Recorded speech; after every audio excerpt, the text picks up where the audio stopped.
If you're looking to use the new Mailchimp builder, this quick tutorial will walk you through the exact steps so you can switch over with confidence. Whether you're updating your email workflow, testing the newer design experience, or just trying to find the right setting, I'll keep this simple and easy to follow.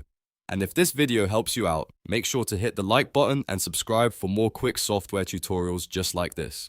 Alright, let's jump in. First, open your browser and go to Mailchimp.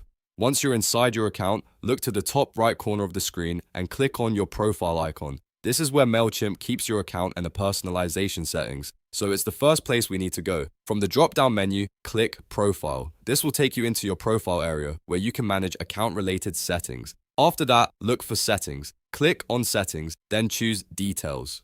This section contains the core account preferences, including the option we need for the new builder. Now scroll down until you find the option for the new builder. Depending on your account layout, it may appear lower on the page, so don't rush this part. Take your time and scroll carefully until you see the new builder setting. Once you find it, select New Builder to enable or switch to that experience. After selecting it, Mailchimp should apply the change to your account preferences. At this point, you can go back and continue creating or editing your emails with the newer builder interface. If the page refreshes or takes a moment to update, that's completely normal. Just wait for the changes to load before moving on. And that's it. You've now learned how to use the Mailchimp new builder setting and where to find it inside your account. This is a great way to stay current with Mailchimp's newer design and email building tools. If this tutorial saved you time, don't forget to like this video, subscribe to the channel, and turn on notifications so you don't miss the next walkthrough. Thanks for watching, and I'll see you in the next one.